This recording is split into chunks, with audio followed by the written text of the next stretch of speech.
ज्ञान एक आईने के समान है। किसके समान है? आईने के समान। जैसे आईना, उसके सामने कोई जाए तो उसको अपने अंदर घुसाता नहीं है, झलकाता है। तुम गए, तुम झलक गए, कोई दूसरा गया, वो झलक गया, वो वहाँ से हटा, तीसरा गया, वो झलक गया। उसके अंदर कोई नहीं घुसता है, केवल दिखाता है। ऐसे ही है ना आईना। और आईना साफ हो तो दिखता है, नहीं तो नहीं दिखता। जितनी ज़्यादा धूल जमी होगी उतना नहीं दिखेगा, जितनी धूल झड़ गई होगी उतना दिख जाएगा, और पूरी झड़ गई होगी तो पूरा दिखेगा। तो जो ज्ञान है वो भी ऐसे ही है।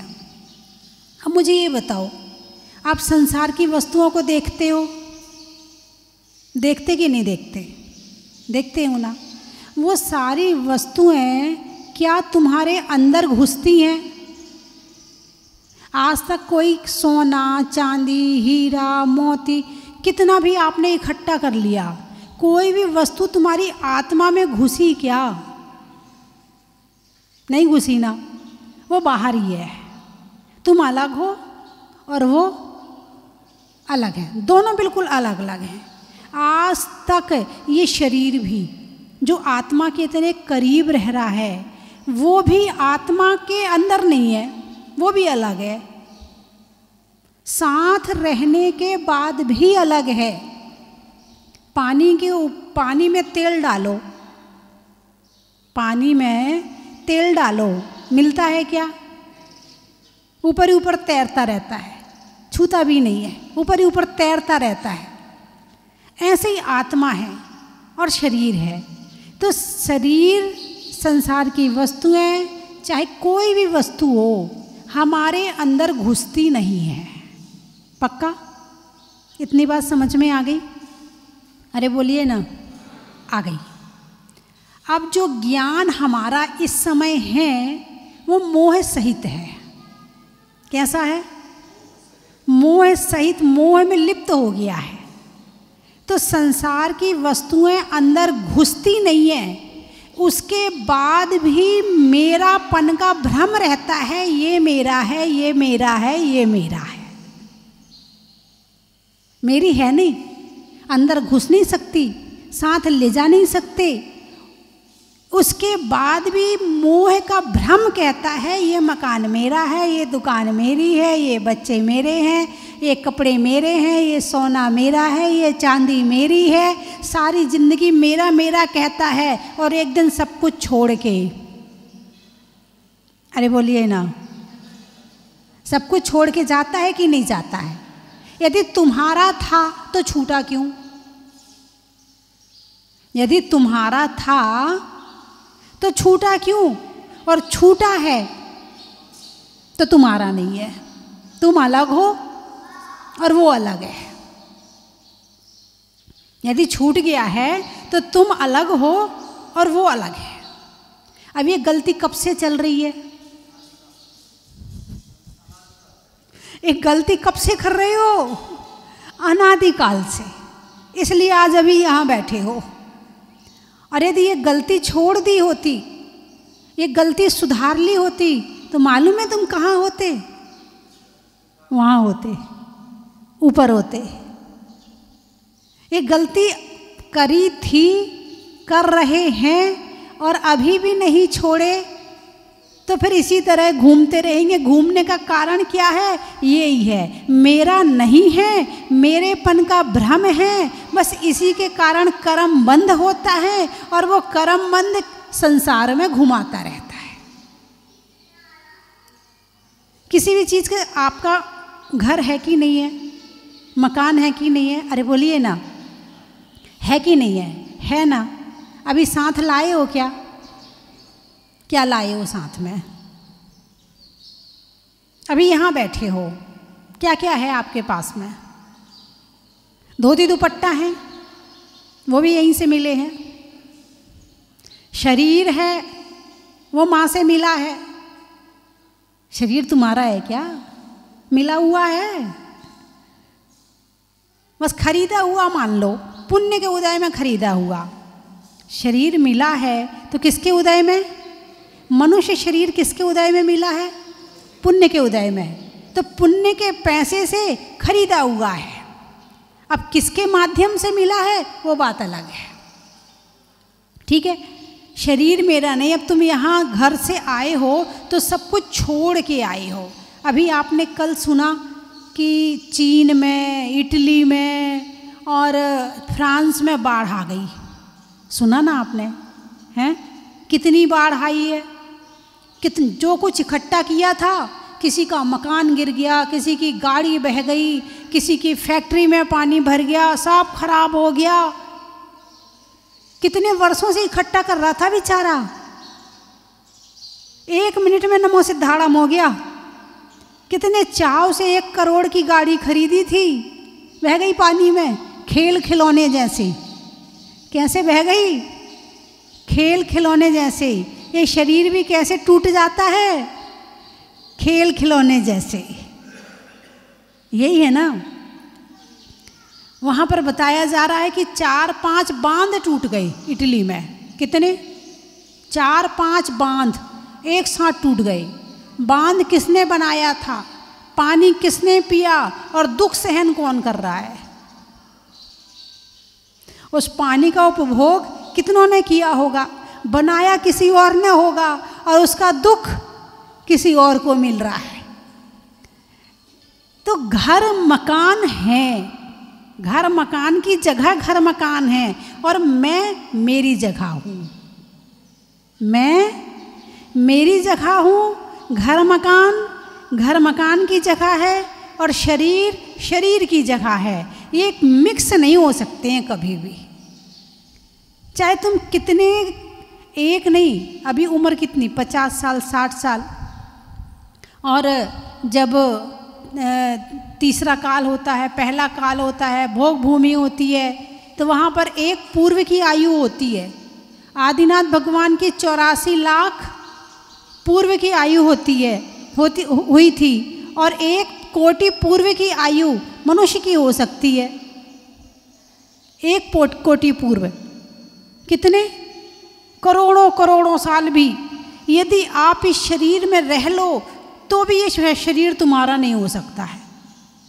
यहाँ पर कुछ नियम है। यदि एक किराएदार यदि किसी मकान में 100 साल तक रह ले तो वो मकान उसका हो जाता है, लेकिन इस शरीर में आप करोड़ों साल भी रह लो तो ये मकान तुम्हारा होने वाला नहीं है। एक दिन छूटेगा ही छूटेगा। तो ज्ञान, बात चल रही है ज्ञान की कि ज्ञान कैसा है। तो ज्ञान दर्पण की तरह है। जो आया वो झलका दिया, जो आपके सामने आया वो आपके आईने में झलक गया। यदि मोह है तो हम अच्छा बुरा का गुणा भाग कर लेते हैं, और मोह रहित देखते उस वस्तु को तो ठीक है, हमें क्या करना है, वो जाने, उसका काम जाने। मोह रहित वो जाने, उसका काम जाने। ना मुझे उससे राग करना है, ना मुझे उससे द्वेष करना है, वो जाने, उसका काम जाने। हम क्यों फालतू में निंदा करें, फालतू में बुराई करें, फालतू में तारीफ करें? हम तो अपना ज्ञान करें ना। यदि ऐसे भाव आ गए तो कुछ ज्ञान आ गया। भगवान का ज्ञान पूरा साफ हो गया। भगवान का ज्ञान का शीशा पूरा साफ हो गया है। पूरे कर्म साफ हो गए हैं, कुछ नहीं बचा उनके पास में। तो उनके ज्ञान में तीनों लोग झलकने लगे हैं। अभी तुम्हें देखना पड़ता है, लेकिन यदि कर्म हट जाए, ज्ञान साफ हो जाए तो देखना पड़ेगा नहीं, दिख जाएगा। और वो भी राग द्वेष रहित होकर के। अभी कैसे देखते हो? मोह सहित, राग द्वेष सहित, ठीक है ना। तो बात चल रही है शक्तियों की कि आत्मा में अनंत शक्तियां हैं। कितनी शक्तियां हैं? अनंत शक्तियां हैं। कल मैंने पूछा था, आँख बंद हैं फिर भी दिख सकता है कि नहीं दिख सकता आपको? बोलिए ना। आप मुझे देख रहे हो ना? किससे देख रहे हो? आँख से। आँख बंद कर लो, फिर दिखूंगी क्या मैं आपको? नहीं दिखूंगी। हाँ, अंदर फोटो खिंच जाती है कैमरे में, फिर उस एल्बम को निकाल के देख सकते हो आँख बंद करके। आपके अंदर एल्बम है कि नहीं है? अरे बोलिए ना। एल्बम है? कितना एल्बम है? कितने जीबी का है?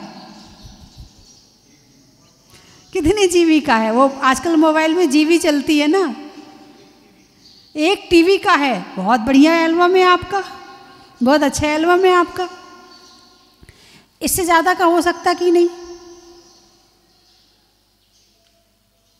अच्छे अच्छे एक से एक है, एक से एक बुद्धिमान पड़े हैं, जिन्हें बचपन से लेके बुढ़ापे तक की सारी बातें याद है। कुछ ऐसे भी होंगे जिन्हें पिछले जन्म का भी याद है, उनका एल्बम और अच्छा वाला है कि नहीं है? तो जिसके जितना कर्म झर गया, जितना ज्ञान का क्षयोपशम हो गया, उतना याद रह जाता है। तो इसको यहाँ हमारे यहाँ भगवान महावीर ने कहा है बुद्धि रिद्धि।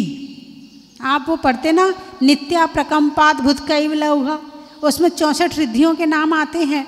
तो 18 प्रकार की बुद्धि रिद्धि होती है। कौन सी रिद्धि? बुद्धि रिद्धि 18 प्रकार की होती है। उसमें से मैंने केवल ज्ञान, मनय पर्याय और अवधि ज्ञान, इन 3 पर चर्चा कर ली थी।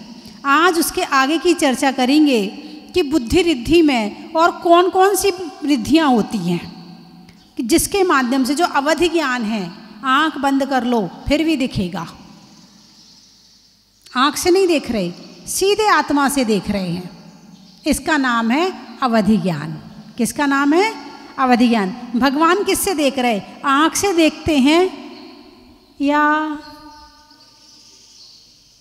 भगवान का तो शरीर ही नहीं है।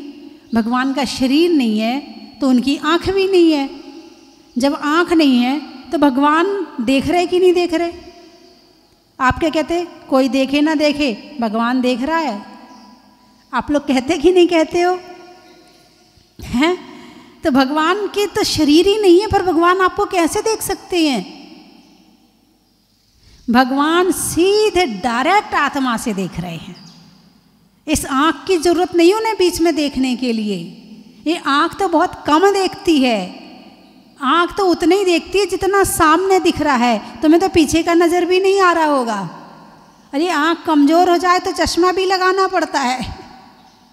और कई बार ज़्यादा दर्शनावर्णी कर्म का उदय आ जाए तो आँखों से दिखना भी बंद हो जाता है। ये तो कर्म के उदय में जितना जितना कर्म खुल रहा है उतना उतना दिख रहा है, और जितना जितना कर्म बंद कर देता है उतना दिखना बंद हो जाता है। और जब कर्म पूरा साफ हो जाता है तो इस आँख से नहीं, सीधे आत्मा से देखते हैं। पूरा शीशा साफ हो गया है, पूरा ज्ञान बिल्कुल दर्पण की तरह हो गया है। तो 18 प्रकार की बुद्धि रिद्धि होती है। तो अगली रिद्धि का नाम है बीज बुद्धि। बीज की तरह है। किताब में से बीज की तरह एक शब्द पढ़ा और पूरी किताब का ज्ञान हो गया। शास्त्र का एक शब्द पढ़ा और पूरी किताब का ज्ञान एक शब्द पढ़ने से। जैसे एक बीज में एक वृक्ष बनने की ताकत है। आपके हाथ में एक बट का बीज रखा है, बट वृक्ष का बीज रखा है ना? अभी नहीं, कल्पना करो, रखा है। क्या आप एक वट वृक्ष को अपने हाथ पे रख सकते हो? नहीं रख सकते, लेकिन एक बीज को तो रख सकते हो ना। उस बीज में वृक्ष बनने की ताकत है या नहीं है? है।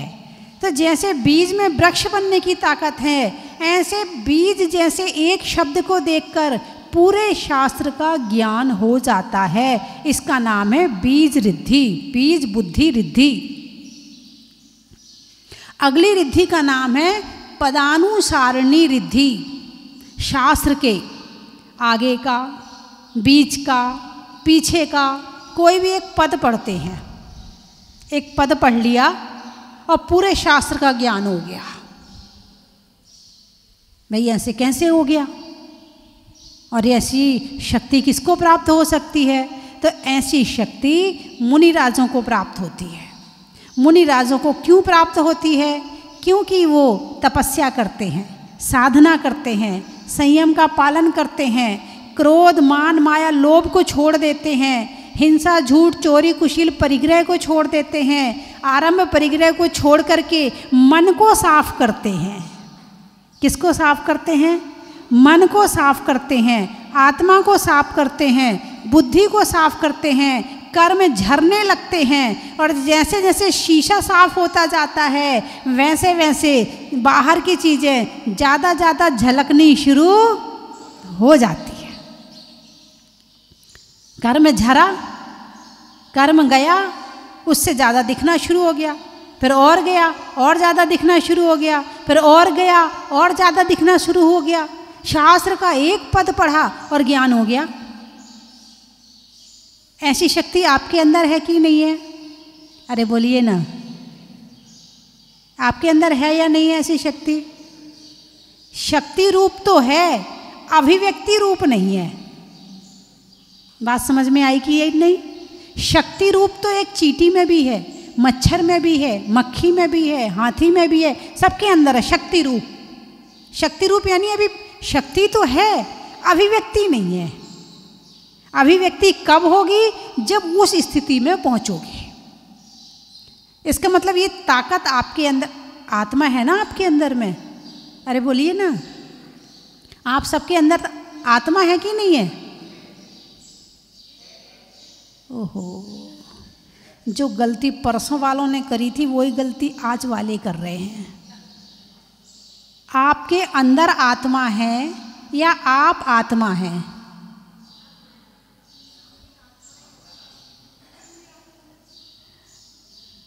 आप आत्मा हैं या आपके अंदर आत्मा है? अभी मैंने पूछा आपके अंदर आत्मा है, बोले हाँ जी है। मतलब आपने अपने आप को शरीर मान लिया है और आत्मा को अंदर मान लिया है। इस शब्दों से बहुत कुछ मिलता है, इसको सुनना सीखो। सुनना तो आता है मगर दुनिया भर की निंदा बुराई सुननी आती है, और फालतू की बातें सुननी आती हैं, ज्ञान की बातें सुननी अच्छे से नहीं आती हैं। और यही तो दिक्कत है कि अशांति, कलेश, दुख, संकट, परेशानी बढ़ रही है। यदि ज्ञान की बातें आने लगे तो ये सारी अपने आप ही साफ हो जाएंगी। तो कौन सी बुद्धि बताई मैंने?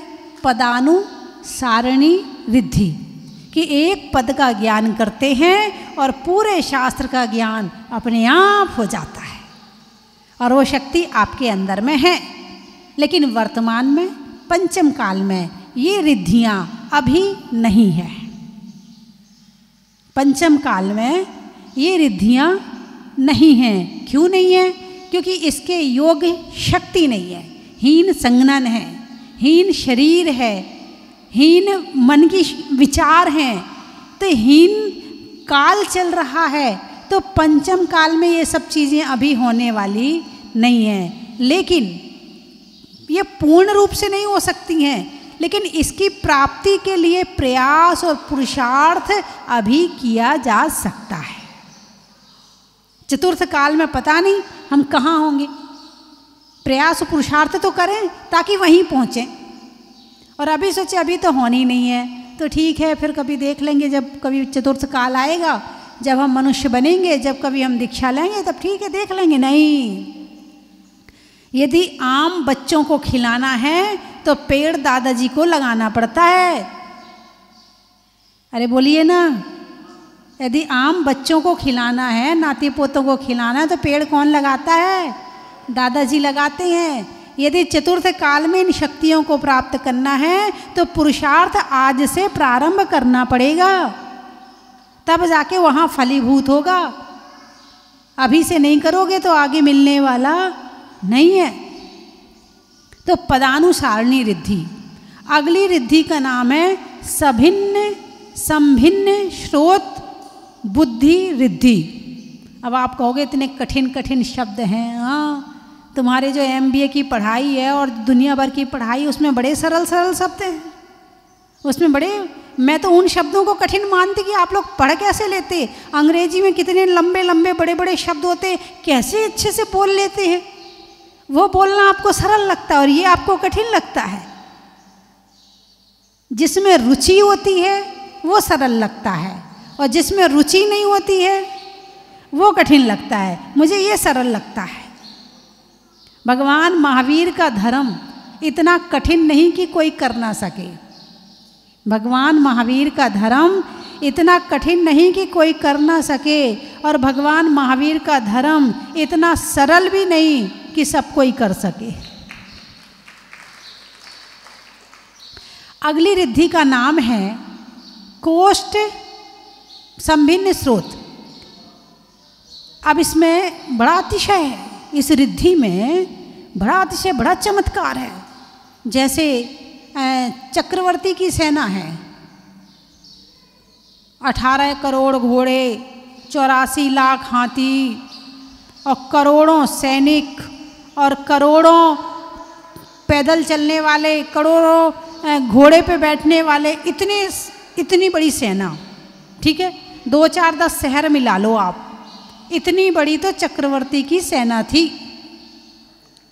वो सेना एक जगह पर है और सभी आपस में बात कर रहे हैं। सारे सैनिक, सारे घोड़े, सारे हाथी, वहाँ जितने पशु, जितने पक्षी, जितना भी वहाँ पर है, वो सारे आपस में, घोड़े हिनहिना रहे हैं, हाथी चिंघाड़ रहे हैं, चिड़िया चींची कर रही है, कौआ काँव काँव कर रहा है, सैनिक अपनी अपनी भाषा में बात कर रहे हैं, सारे एक साथ बोल रहे हैं। और यदि वहाँ पर मुनिराज हैं तो इस रिद्धि के द्वारा वो प्रत्येक की बात को अलग अलग सुन सकते हैं।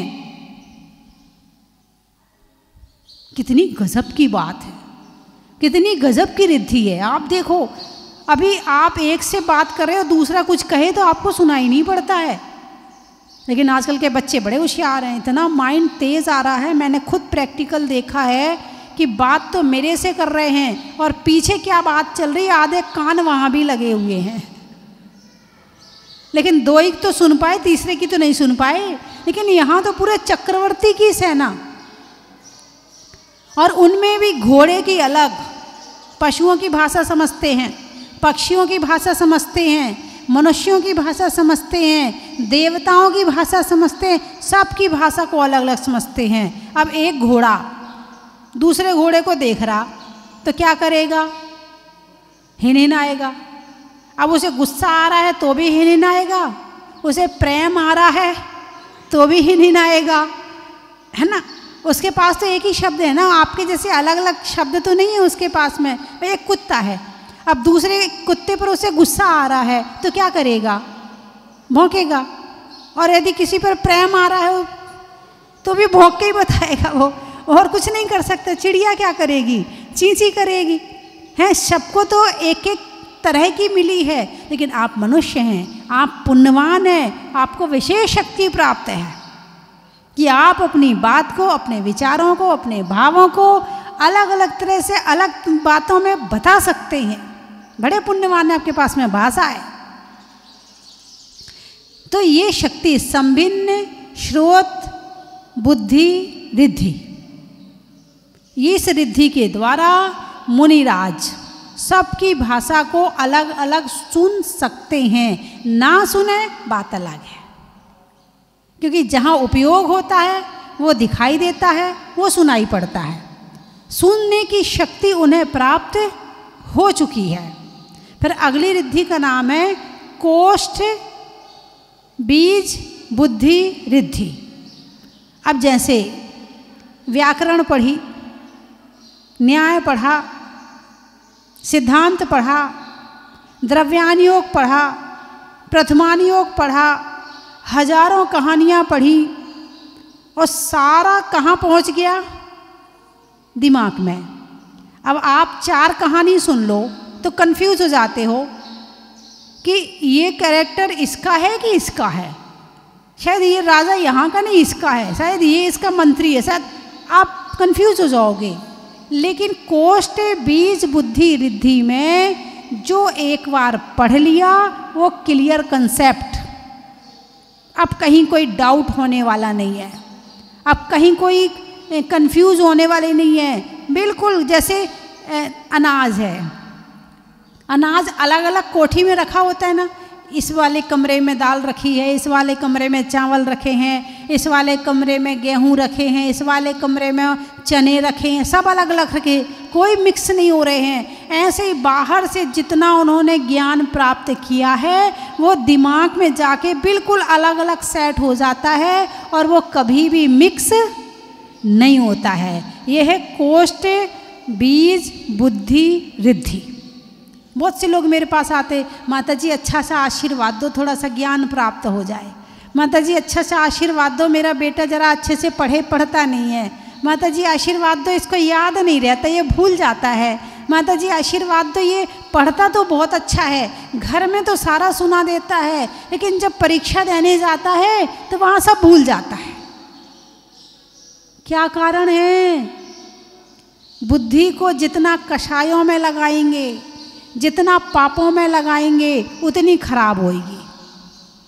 जितना कलेश में लगाएंगे, जितना निंदा में लगाएंगे, जितना बुराई में लगाएंगे उतनी खराब हो जाएगी। जितना हम केवल दूसरों से राग द्वेष करने में लगाएंगे, जितनी हम दूसरों से ईर्ष्या करने में अपनी बुद्धि को लगाएंगे उतनी खराब हो जाएगी। और जितना इसको छोड़ते जाएंगे और स्वाध्याय बढ़ाते जाएंगे उतनी हमारी बुद्धि अच्छी होती जाएगी। लोग मुझसे पूछते हैं जरा ज्ञान वृद्धि का कारण बता दो, कैसे हमारा ज्ञान बढ़े। आज बता दिया मैंने। यदि आप अपना ज्ञान बढ़ाना चाहते हो तो ऐसे बढ़ सकता है, दुनिया में कोई दूसरा कुछ नहीं है। अभी यहाँ जो सरस्वती मंदिर बन रहा, ज्ञान दान भी इसमें एक कारण है, ज्ञान दान भी इसमें एक कारण है। तो यहाँ पर जो मैंने यहाँ पर भगवान जी के साथ में सरस्वती की प्रतिमा निकली है, तो वो प्रतिमा एक हाथ में माला है, एक हाथ में कमंडल है, एक हाथ में कमल का फूल है और एक हाथ में जिनवाणी है। बाकी आपने और जो सरस्वती की प्रतिमाएं देखी होंगी उसमें वीणा है। क्या है? वीणा। यहाँ वीणा नहीं है भाई। माला किसका प्रतीक है? शास्त्र किसका प्रतीक है? कमंडल किसका प्रतीक है? फूल किसका प्रतीक है? ये चारों अनुयोग का प्रतीक है। ये चारों अनुयोग का प्रतीक है कि मन की शुद्धि कैसे करना। जैसे कमंडल में पानी है तो बाहर की शुद्धि करते, वैसे मन की शुद्धि करो। शास्त्र पढ़ो, माला फेरो तो कमल की तरह खिल जाओगे। द्रव्यान योग, कमल क्या है? खिल गया। द्रव्यान योग। तो जो सरस्वती की प्रतिमा जमीन से निकली है उसके प्रतिमा के ऊपर भगवान विराजमान है। जो सरस्वती संदेश दे रही है, किसका संदेश दे रही है? भगवान की वाणी का संदेश दे रही है। तो उसके लिए यहाँ पर मंदिर बनाया जा रहा है। तो ज्ञान दान भी ज्ञान वृद्धि में एक निमित्त है। कहते हैं ना भाई, ज्ञान दान किया करो, बुद्धि बढ़ जाएगी। एक निमित्त है, निमित्त और भी हैं। मुख्य निमित्त तो विशुद्धि है, स्वाध्याय है, संयम है, मुख्य निमित्त व्रत है, उपवास है। लेकिन ज्ञान दान भी एक निमित्त है। तो उसी हेतु यहाँ पर मैंने विचार किया कि एक यहाँ पर बहुत सारे शास्त्रों का यहाँ एकत्रीकरण किया जाए और उसके साथ वहाँ स्वाध्याय कराया जाए, ध्यान केंद्र बनाया जाए। भाई पहले शास्त्र पढ़ो, फिर जाके ध्यान केंद्र में ध्यान करो, चिंतन मनन करो बैठ करके। तो इसीलिए यहाँ पर ये बनाया जा रहा है। अभी बहुत से लोगों ने उसमें हिस्सा भी लिया है। तो बंधुओं, समय हो गया, समाप्त करूं? नहीं? अच्छा लग रहा है? क्या मिल रहा है? ज्ञान मिल रहा है। ज्ञान क्यों अच्छा लग रहा है? क्योंकि तुम ज्ञान रूप हो। अभी अज्ञान में जी रहे हो, इसलिए ज्ञान अच्छा लग रहा है। मतलब पसंद तुम्हारी अच्छी है, मेरी बात आपको अच्छी लगी, इसका मतलब है आपके अंदर ज्ञान जागृत करने की क्षमता है। लेकिन मैं आपके घर आके सुना दूंगी मैं शाम को टीवी में 5:40 पर। टीवी खोल लेना, दरवाज़ा खोल लेना, मैं आऊँगी तो बंद मत रखना। चलिए मैं 3 चीज़ें बोलूँगी, आपको कहना बड़ा ही महत्व है। शरीर में हाथ का, चलने में पात का, और तीर्थंकरों में मुनि सुब्रत नाथ का।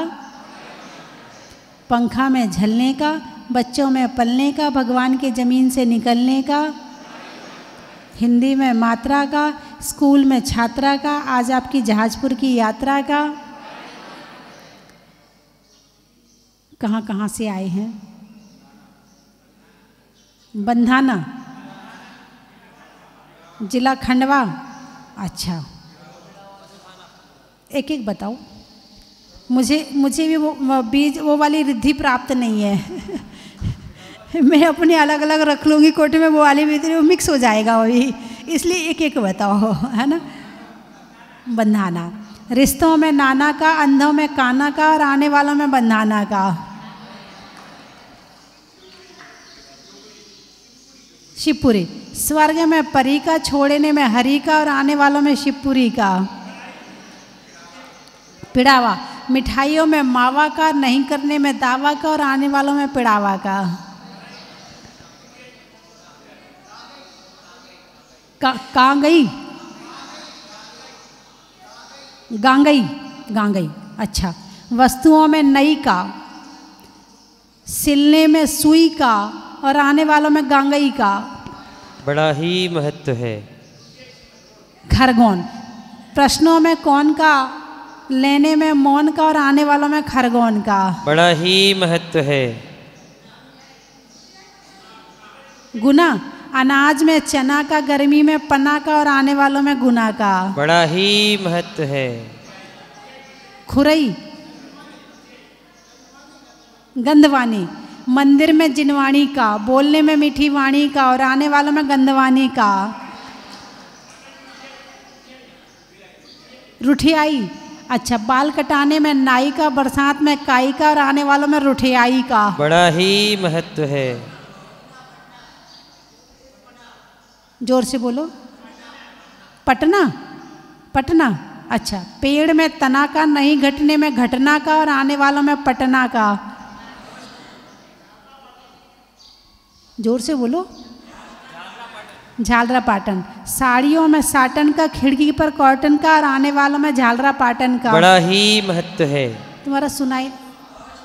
आष्टी, आष्टी, ट्रेन में टीटी का, घर में बेटी का, और आने वालों में आष्टी का। बड़ा ही महत्व है। इंदौर, आम की बौर का, जिले में महापौर का, और आने वालों में इंदौर का। बड़ा ही महत्व है। हो गए सारे। पनागर, जातियों में नागर का, जातियों में नागर का, और वस्तुओं में आगर का, और आने वालों में पनागर का। बड़ा ही महत्व है। भोपाल, सिर पर काले बाल का, भोजन में दाल का, और आने वालों में भोपाल का। बड़ा ही महत्व है। मुंबई, महीनों में मई का, रजाई में रुई का, और आने वालों में मुंबई का। बड़ा ही महत्व है। अब तो परीक्षा चल रही लग रहा। बोलिए 24 भगवान की जय।